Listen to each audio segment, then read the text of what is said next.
Nešto u kolegiju kod recepcije, ako može neko. Je vam je kolega rekao, vas dvojica otići tamo. Sad će početi predavanje. Da nema kolega može da može? Oni su na predavanju, moramo snimati zato. Sad će ovo početi ubrzo. Aha. A u čemu se zove? Ne znam. Samo smo javili da ako može neko doći tamo postaviti nešto. Ok, samo ću. Je govornik. Evo sam kažem, samo vijesti.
Okay, hello everybody, welcome back again. I haven't really moved, so I'm still in the same place. This is a workshop now that we're doing. I'm not talking about mobile learning now, we're moving on to a different topic altogether, and that's the topic of functional language. I've called this talk Function Globally, teaching students to communicate in a global environment. So it's a more practical talk about the language that students need to sort of start operating and beyond just structures and meanings and stuff to start communicating.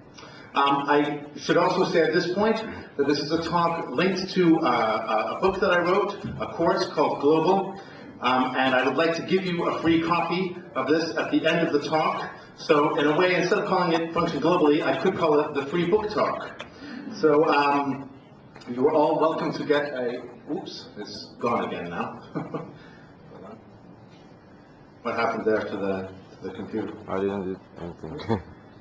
As soon as I mentioned the free book talk, it, all right, let's try again. Okay.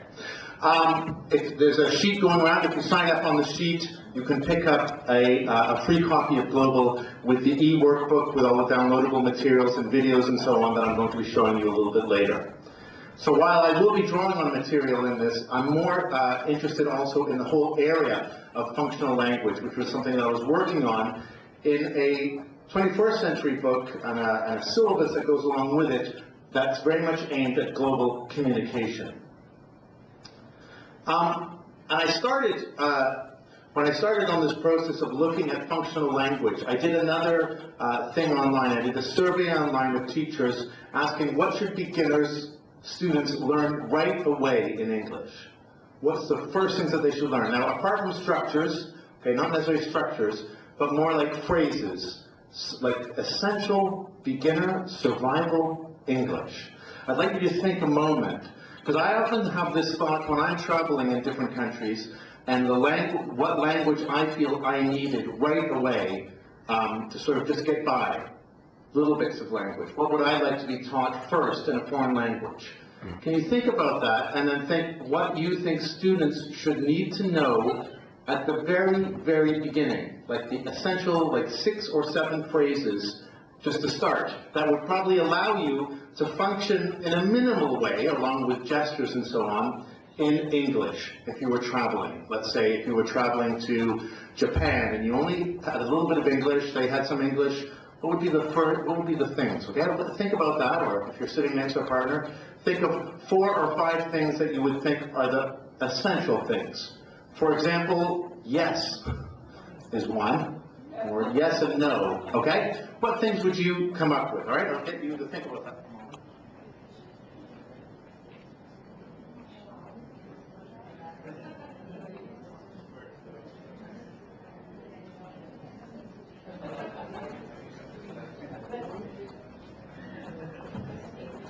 I know that this will depend on the context, but let's just imagine a general context. I mean, obviously, if you had a group of students who were coming and they needed to learn something for specific purposes, yes, but in a general context.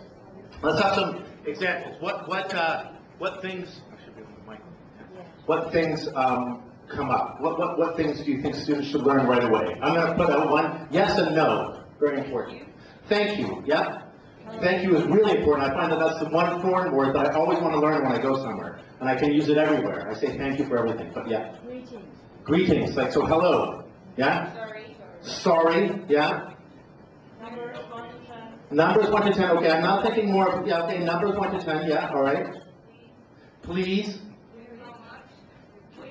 Where is, and then whatever, you can add that as a very useful one. Where is, how much, yeah?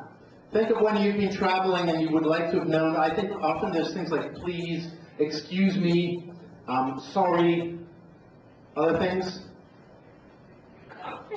Coffee. I'll show you what the list I came up with. I'll tell you some other things that other teachers had said about it. I put nice to meet you, how are you? Again, maybe not everywhere. First of all, hello perhaps. I thought beyond hello. Excuse me, fine, thanks, yes, please, no, thank you. I also thought that, for example, I don't know was a very useful opening sort of phrase. And sorry, I only speak a little English, or sorry, I don't speak English. One of those kind of apology phrases, that if someone was speaking to you, you could, say, whoa, no, I don't understand, or I don't speak English. So obviously, there's all kinds of possibilities. It was very interesting to hear what other teachers were saying. One of them said, it was quite funny, can I get the bill, please? Or the bill, please. And can I get a receipt, please? Was another one for business travelers, certainly. But this got me thinking, so this is the whole area of functional language. So you could imagine that you would teach these, or the phrases you were coming up with, apart from numbers and stuff, but the phrases without having to explain the structures or having to explain exactly what that is. You would teach these as fixed sort of expressions that they would need to get off their feet and get running right away with a minimal kind of English. This is what I mean by functional language. There's a great dictionary of terms for English language teachers called the A to Z of ELT, written by Scott Thornbury. And I went to it, just like yesterday's plenary speaker, I love definitions, and he gives a very nice definition. The function of a language item is its communicative purpose. Language is more than simply forms and their associated meanings. It is also the communicative uses to which these forms and meanings are put. Okay? So we teach, in the past, before this kind of came up, let's say 50 years ago, 60 years ago, it would have been a lot of just structures. We would teach structures and vocabulary items. But then started coming in the idea of language as communication, the communicative approach, and so on, and language as meaning. And this is where the idea of teaching functional language came up. I have another little task for you, and the answers may be different here, but I've listed a group of functional kind of things. Yeah? These are taken from various functional syllabuses. Okay? Things like expressing sympathy, asking and telling the time, making a presentation, agreeing and disagreeing, generalizing and making exceptions. What I'd like you to do now, again, this is a workshop, I'd like you to divide these functions according to level. Now, you don't have to be very specific, sort of, this is A1, this is A2, and so on. But if you could divide them more or less into 3 chunks, ones that you think would come at the beginning of a language learning syllabus or language learning course, ones that could come later in the middle, and ones that are probably better for higher level students. So, if you want, you can order them exactly, although I think that might be hard because some, it could be in 3rd or 4th position and so on. But can you split them into lower level functions, middle level functions, and probably higher level functions, all right? There will be differences in answers, that's quite normal. I'll let you do that for a couple of minutes.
Now, what you've probably been finding is that you could say, well, yes, I could do this at a lower level, but also it depends at a higher level. Because with each function, there will be varieties within that function itself. That's what we're going to deal on next, is the exponents, what they call the functional exponents of a function. The bits of language that you use could be of different levels. There are some that probably jump out to you as typical elementary ones, though. Which would be a very typical elementary one? Asking and telling time. And in fact, you would probably expect that you would need to know that before you know how to express sympathy. Yeah, that would make sense. That would come before sympathy. What about ones that you think would be right at the sort of higher level, that you could probably wait until later, or that seems to be higher level? Conceding points in a discussion. Well, already you have to be able to have a discussion. So at a lower level, there's no point in teaching them expressions like, I see what you're saying, but, or that's a good point, but, or I don't know if I quite agree with that, but, and so on. There's no point at a lower level because they can't even have a discussion. So maybe that would be a higher level one. What's another lower level one, you think? Agreeing, yes. I thought that agreeing and disagreeing is one that kind of moves around, doesn't it? Because you could, the agreeing one, the simple one is I agree, or even yes, okay. Yeah, and making and responding to offers is a low level one, yeah. That's the typical kind of things like, would you, yeah, can I have, would you like, but making and responding to offers could also go up as well, yeah. I'll show you how, the thing is if you are teaching and have the luxury of not having to think of a syllabus or a curriculum, then you can just do what your students sort of ask you. But if you're in a situation where you have to, either through writing a book, or through writing a level curriculum, or through writing something for, or creating, or being on a committee to create a curriculum for a course, these decisions you have to start making. What is more important, what comes first, what gets built on afterwards. Here are how I separated them. So, asking and telling time, I chose that for sort of beginners, I mean very early on, after they've got their numbers of course and so on, and making responding to offers. Maybe after that you could get agreeing and disagreeing, and maybe some elementary or sort of pre-intermediate kind of turn-taking in a conversation. Expressing sympathy, giving and accepting compliments, conceding points in a discussion, generalizing and making exceptions. Making a presentation, I think, could travel up and down those levels. Although making a presentation, as I viewed it, a bit like a presentation like what I'm doing now, would be a higher level thing. You would have to be able to do some of these other things first. And also, if we're thinking about functioning globally in terms of moving around the world, meeting people and so on, I would say that's probably a less frequent function, making a presentation on a global scale, than the other ones. Although, again, if you were teaching in a specific context, like business or whatever, that might be a very early function. But as we said, the question is the exponents that you use. That's the term, the functional exponents. So a functional exponent for greetings, one of them is hello, and then there's good morning, and then there's nice to meet you, and there's different exponents that you have to teach. So let's take one of these, going back to one of this, the making and responding to offers. Again, this is a workshop, so I'm going to continue to ask you to work on things. We're looking now at the ways of making and responding to offers. At an elementary level, you might just have would you like and can I have. Yeah? So that could be, and the responding to offers, yes please, no thank you. Okay. So, or I'll have or whatever. Yeah? But this one, we were saying, some people were kind of indicating in the audience that this could be, you could have this revisited at higher levels where you're making slightly more complex offers and so on. So can you, I ask you now to think of various exponents for making and responding to offers that would move up the levels.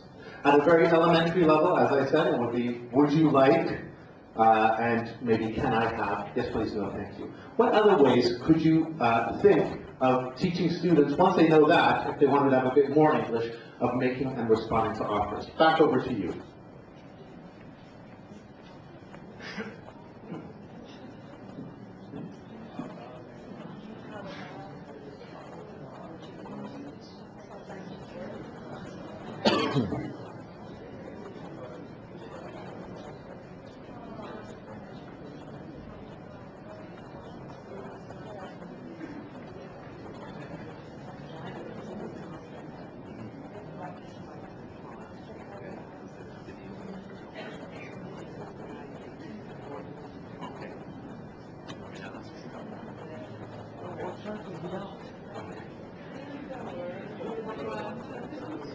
spoke with the technician. He said no. No, it's okay. No, he said I have to use it. Yes. Okay, all right. You can turn down the volume.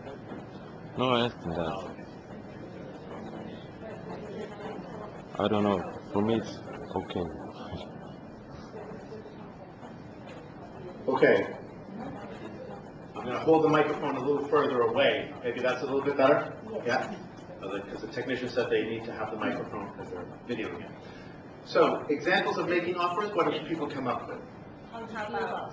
How do you feel about, oh, that's a, okay, yeah. How do you feel about ing, right? How do you feel about going to, how do you feel about having lunch on the coast today, okay? How about? How about, yeah, how about plus ing, yeah? How about taking a taxi?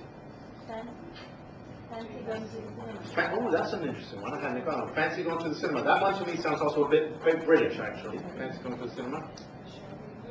Shall we? Do you want? Let's. Let's is a good one. When would you teach let's? You don't really teach let's after would you like. When would you teach let's? At the beginning. Before would you like? Because it's easier. Okay? Would you mind? Would you mind? Again, it gets more complicated because would you mind has the ing afterwards, so you have to remember that. Let's do that. Actually, let's could be done earlier. We're going to come to what the problem of all the functional language if you just build a syllabus around it. Here are some possibilities. Would you like something to, whatever, eat, drink, take with you, so on. Would you like to, can I, shall I, all, let me, and so on and so forth. But I think your examples are also good. So this is another thing that we need to keep in mind when we're teaching functional language is a variety of exponents. We're going to get to actually how we do this because we start running into trouble with how we do this because where do you stop and how much can the student kind of retain? I'm going to play you now a couple of course book dialogues. I want you to see if you can identify any exponents like this kind of stuff or anything else that are functional language. So we're not looking for grammar now. We're listening out for exponents of functional language. Okay? So I'm going to play you one. Both of these are, I thought one area that wasn't often explored in functional language in books was asking the police for something or talking to the police. This happened once when I got something robbed and I had to go talk to a police officer in German, and I had a little bit of German, and I was trying to, he had a bit of English, and so on. I was thinking this was a function that actually at this point I really needed to know. That was very important to me. So I thought of doing something on talking to police, different situations. So I'm going to give you two dialogues to listen to, and I want you to try to identify any functional exponents that you hear, sort of the functional stuff. Okay?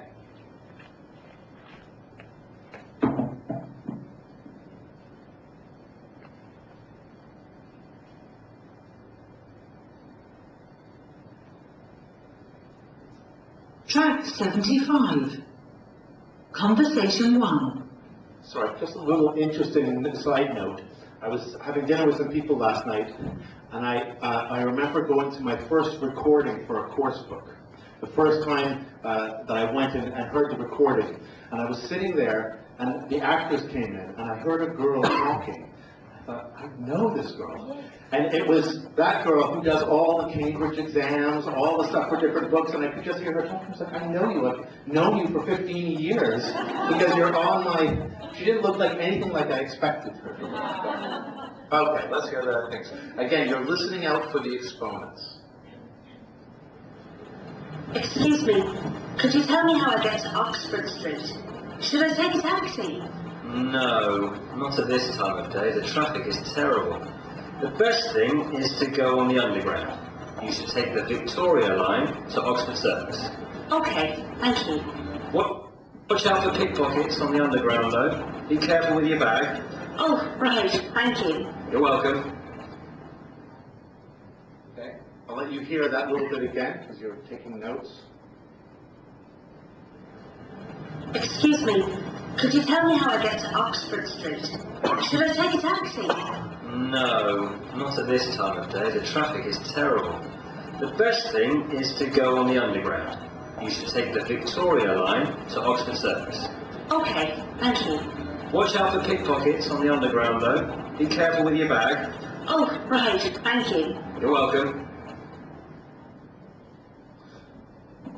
Okay, there are quite a few of them in there. This is not from a beginner level, this is sort of higher up in the level, but what kind of exponents did you hear in there? Excuse me? Could you tell me? Should I? The best thing, so that one is another interesting one, like as a recommendation. The best thing is to, then verb phrase. So that's a functional exponent. The best thing is to, yeah. You should, yeah, you should take that. You should take that. Watch out was another one. Watch out. Be careful of. Yes, all right, and then thank you and so on. Okay? Let's hear another one. Very good. You're doing excellent.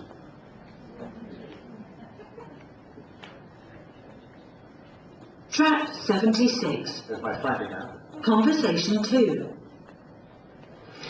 Good afternoon. How can I help you, sir?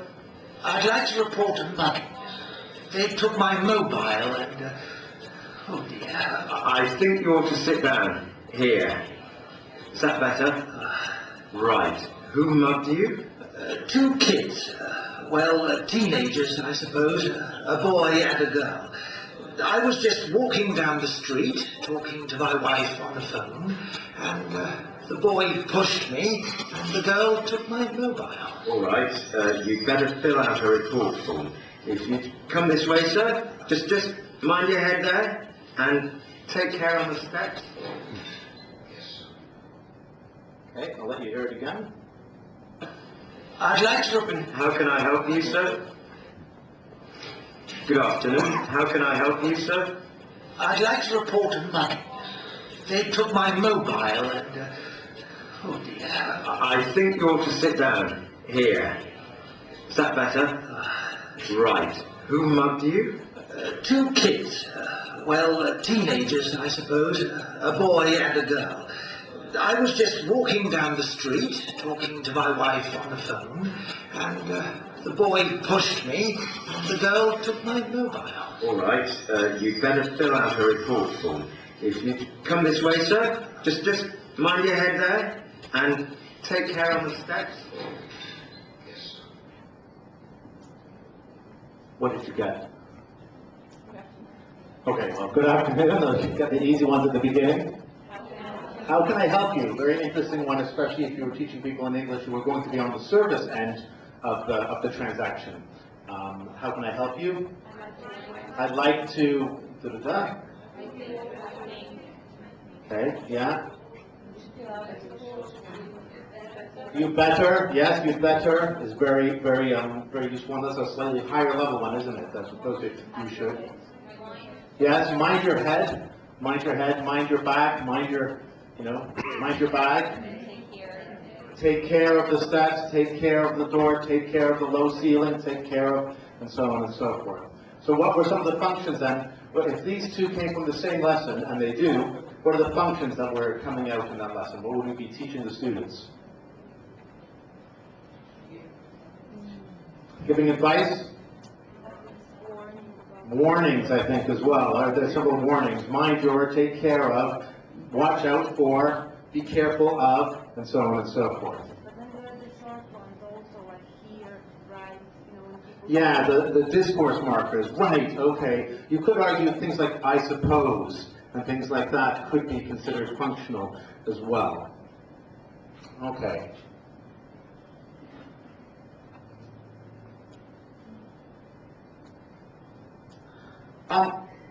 So obviously we need to get the students to explore a range of exponents. So we can do that by providing them with a list or giving them different, we're going to look again at the problems of the list of exponents often. We can do that through listenings. But increasingly now, we can do that through video. And when I was looking at making videos that would teach some of this stuff, I thought I saw an amazing video which was on YouTube. I don't have it here, but it was a woman introducing herself with all different accents. It's called 21 Accents. Have you ever heard of this video? It's a woman and it's an actress, and it was her sort of like business card on YouTube, showing that she could introduce herself in many different ways with different accents. But it became a very popular little YouTube video. Again, it's called 21 Accents. Wish I had it here, I don't. It gave us the idea for making videos where you would see the same person saying a similar thing in many different ways, and there would be almost like a little story kind of developing through it. So one of the first ones we did at an elementary level was a video called 20 Ways to Answer the Question, How Are You? 20 ways to answer the question, how are you? Can you think of 4 or 5 ways you can answer the question, how are you? Okay, well, I get the video ready. Think of a few ways you can answer the question, how are you?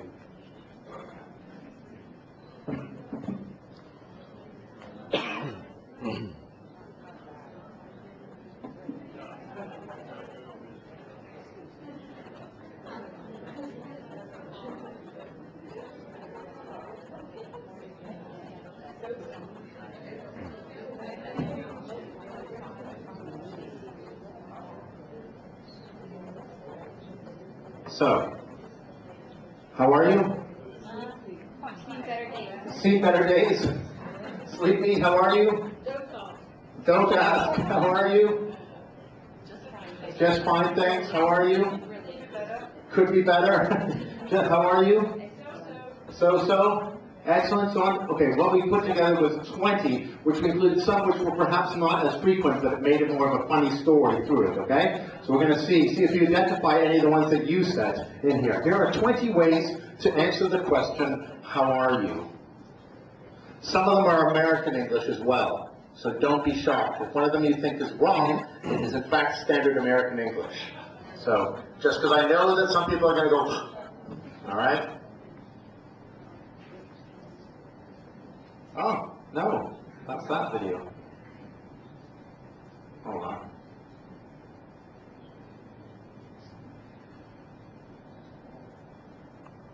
Ah, there it is.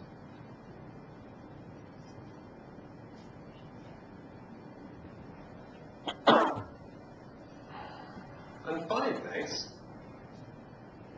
I'm good. I'm well. I'm really well. I'm feeling great. I couldn't be better. I am fantastic. I'm on top of the world. I'm all right. I'm all right. I'm okay. It could be better. Not as good as you. Not so good. I'm a bit down. I'm a bit under the weather. Don't feel very well, actually. Got a terrible headache. Terrible. Really terrible. Do you really want to know? I'm fine, thanks. How are you? Okay, let's get the lights back up again. So that's an example, though, of showing a variety of different ways. Now, of course, in English because sorry. I'm in English because... Okay, stop. What I was interested in was showing, we started developing that, and obviously you want to include the sort of the essential ones, you know, fine, thanks, okay, so, could be better, and so on. But it becomes more interesting for the students if there's a sort of little story. So it kind of goes from being great, right back down to not so good. And then looking at those different exponents. But what's interesting for students then is also to be able to see it and understand not just the words, but the facial expressions, the emotion that that's portraying. Because I think part of teaching functional language is also relaying more through your intonation as well. How are you? Fine, thanks. The fine, thanks can mean many different things according to your intonation. Okay? And in fact, one little fun activity that I like to do with students is called wrangling. Have you ever heard of an activity called wrangling? It was in a very well-known book that I'm sure you know called 5-Minute Activities. Yeah. Have you know 5-Minute Activities? Classic book. And this activity, wrangling, is great for this kind of practicing functional language. Okay? Let's do it with, how are you? I'm fine. Okay? And that's this very simple one. Actually, no. Let's change it. Let's do a different function where it's a request and a reply. The request is, can I have some? And the reply is, I'm afraid you can't. Okay? So you've got that. What's the request? And the reply? I'm afraid you can't. Now you're going to wrangle this with partner. This is from 5-Minute Activities. One person says to the partner, can I have some? The partner says, I'm afraid you can't. But the thing is, wrangling, you keep going. Just those two phrases, back and forth, back and forth.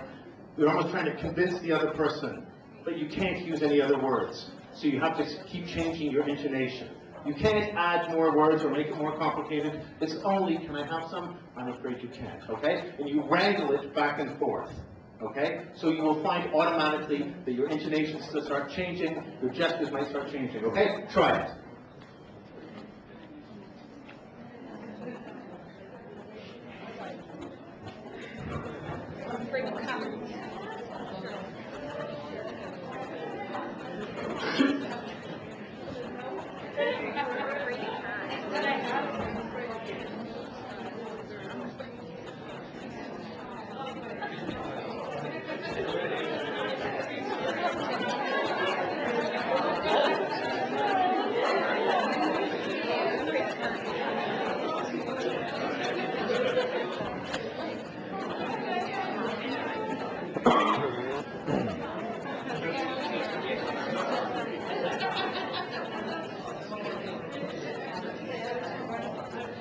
Okay. I don't keep it going that long because sooner or later they start really wanting to say something more. But depending on the way, on the different exchange, you will see that you start changing your intonation automatically because otherwise it becomes very boring. And in fact, if you just ask students to do it once, they will say, can I have some? And the other will say, I'm afraid you can't. Okay, we said it correctly, pronunciation fine. And you can say it angrily, say it happily, and so on. But you can make them say it again and again and again, and sooner or later, they themselves will start changing the emotion and so on. You can do it with any pair of functional exponents. How are you? I'm fine, thanks. Be careful. Mind your head. Oh, thanks very much. Mind your head. Thanks very much. Mind your head. Thanks very much. And they start automatically experimenting a little bit more. How many of you were in Ken Wilson's excellent workshop yesterday? Yes, if you were in his workshop, he had a variation of that where we had to ask each other a question. What time is it? What time is it? I don't know. Ask her. And we kind of went down the line like that. Similar thing. It's a sort of drama activity in very safe conditions. And I like doing this kind of activity with functional language. So exploring a range of exponents. Right. We now have an idea that, you have functions as part of a language syllabus. The functions, you need to put them into different levels, and we need to think of exponents and a way that we can expose students to exponents and get them to practice it. How would this work into a structure of a lesson?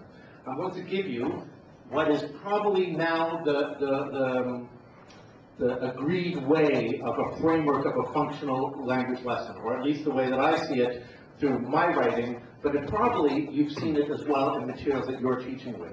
Interesting to think that even though as we go through the framework, you might think I recognize this. It wasn't always like this. In the past, the framework for a functional language lesson might have been learn all these expressions. There's the list, learn them, and then practice with them, perhaps, even if that. Let's look at a way using our police lesson. Our police dialogues in the shape of a whole lesson. First, I would suggest this. In most lessons now, you need some kind of a warm-up. This could be at the basis of a photo. So here, this is from an intermediate level book, and we're also practicing the sort of compare and contrast. How many of you teach for Cambridge exams? Yes? If you've taught anything connected to Cambridge exams, there's always one part of the speaking exam where the students have to compare and contrast two photos. So in this photo, this. In that photo, this, and so on. So I would start off with that. Compare and contrast two photos. Where are the police officers in each picture? What are the other people asking or doing? Okay? Why don't you do that, or that and number 2 very quickly. This is your warm-up. Make a list of things you might say to a police officer. Use the phrases below. Excuse me, could you tell me where is? I'd like to report. Do you know? Somebody has taken. Okay? Try just doing a couple of those for a minute. Okay? A couple of minutes. Things that you might say to a police officer, or the first one. I'll let you choose. Do one of those two. Okay? You have now suddenly transformed into intermediate students.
Now, what's interesting about this beginning of the lesson is, in fact, with the students, if you look at exercise 2, I'm throwing them in without having given them the language first.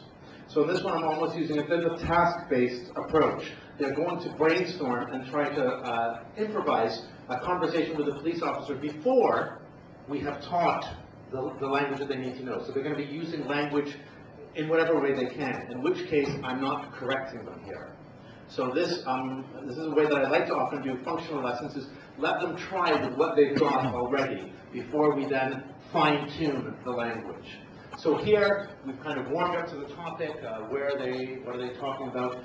You know already because you've heard the listenings, but they could be, this one very much looks like directions, that one could be reporting something or other. So they do that in their own English, any way they can, without having received explicit teaching on what to do. Then we have the listening, where they get exposure to the functional exponents in context. So here we would have as you heard I won't play you them again, the two conversations. They would have to match each conversation to a picture. That would be the first task. And the second task, choose some kind of comprehension one. Can you remember the answers to this? I'll give you a moment.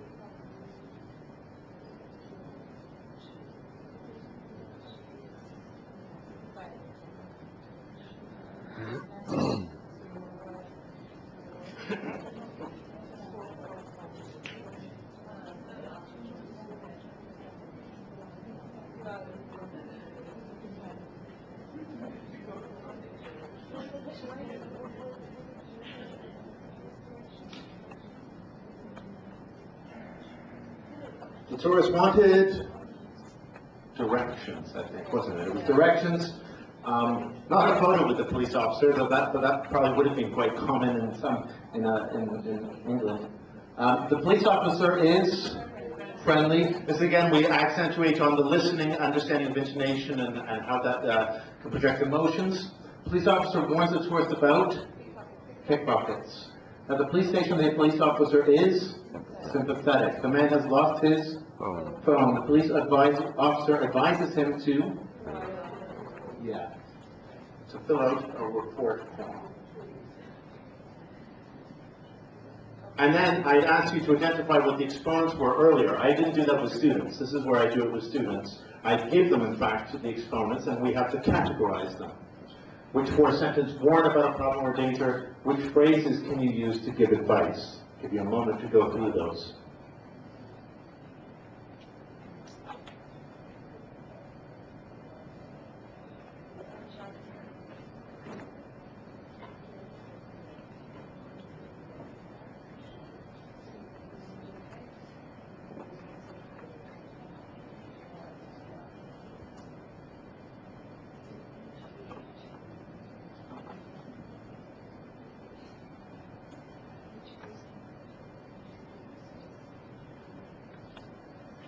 This should be, this of course is very easy for you. The four phrases were, watch out for pickpockets, or watch out for, be careful with, mind your head, take care on the steps, and then the other ones you would just extract the functional chunks that they would use and then work with those. Once they've identified them, you could perhaps drill them or get them to practice saying them. And then you finish off with a speaking. Now, one thing I try to do was I've had a lot of experience teaching mixed ability classes, and so I often would try to give two tasks at the end that students could choose, but that if I knew one task was easier, I would give that to the student, the weaker pairs. So often in material that I've written, I will sometimes include an option of two tasks. One task being the slightly easier one, and one task being a little more challenging, meaning they have to improvise the ideas themselves. Which one requires less improvisation and is probably easier?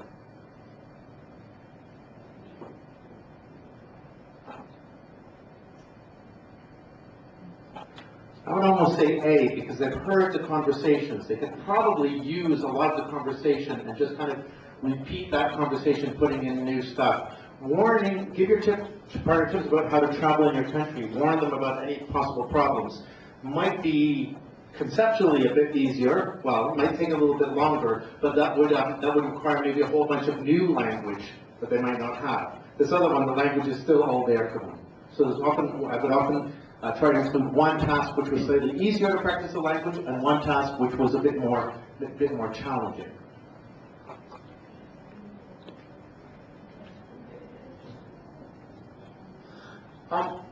We're coming close to the end here. Functioning globally is a lot about the functional of what I've been looking at is the production, a framework of how to get exponents at the students, how they could practice them, and a structure for that. But that's for productive work. I think that functioning globally now is also about receptive work, about understanding English in a variety of contexts, and especially understanding English in a variety of accents. And this is the new thing that is happening in materials, as we are seeing now, and I've done it, but I'm not the only one, more authentic accents coming through into materials. And I think this is a very important part of learning to function globally. So we made something called Global Voices, which were authentic recordings of people from around the world answering a similar question. Okay? I'm going to show you again a video to give you an idea of what it sounds like, and then play one or two from an audio. This is not to teach exponents at this point. This would be to raise tolerance and get their ear started accustomed to hearing English in different accents, because functioning globally will mean listening to not just the nice English police officer and so on. That's one part of it. If it's for production purposes, because we want them to produce it, so I use a standard there. But I think for receptive purposes, you need to hear everything. Okay? So here's an example. I'll just show you a video.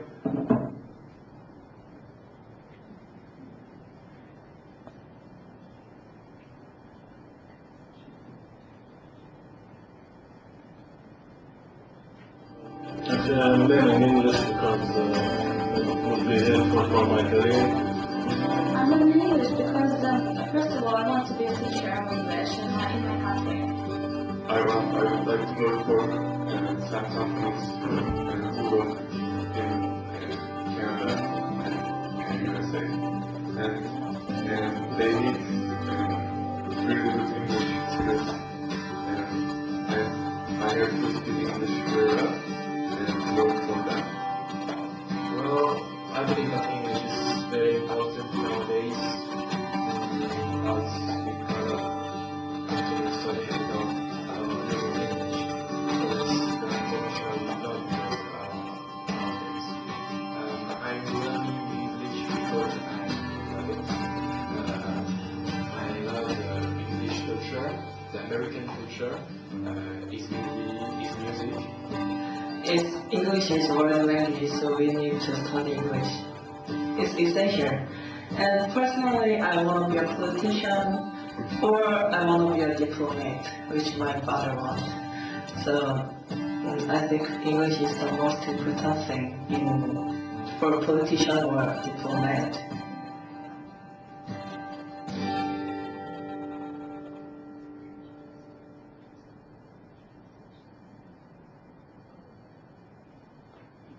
Okay, first of all, sorry about the, the audio came through. If you hear it on YouTube or whatever, you hear that both sides better, because one side was a bit stronger, so the music sounded too strong. That video is available free on YouTube. I use it now often at the beginning of a lesson to talk about why my students want to learn English. But the principle was that those are very, obviously, they're not scripted. I didn't write a script for them. Those are just people answering the question, why are you learning English, in different accents. I want to play you what it sounds like, an audio of this, just a little bit. Track 27. Here's another friend of mine. 1. Mo, Iran. Typical traditional Persian food, it consists of rice and minced lamb kebabs and chickens and dry fruit. And now, this was an answer, the materials they had to talk, they were answering the question, what food makes you think of home? There's one, I'll play you another one that you can... Track 28. 2. Gianfranco, Italy. Pizza? Of course not at Pizza Hut, but Napoli pizza. Yes, pizza, lasagna, and no pasta. Track 30. 4. Marlies, Germany. The schnitzel dish, it's kind of a meat, and it's fried, and you most often have it with French fries and salad, or potato salad, which is rather typical German food. Okay. So, I mean, I have another talk where I go more on the reasons for doing that. But I wanted to include, as part of a global English course, I wanted to include that kind of English, that you would, not to teach them how to speak like that. Let me be categorical. The other kind of listening is for production purposes. There are two different things happening here. One is what I want them to say. So the models I use standard American or standard British. But what I want them to understand and hear is everything. So that means as much exposure to different accents as possible in terms of receptive tasks. That's the topic of another talk, but I did think it was important to mention here as what we should be doing to help students function globally. Two things, production and reception. Let me go back to the presentation here. Sorry. Oh.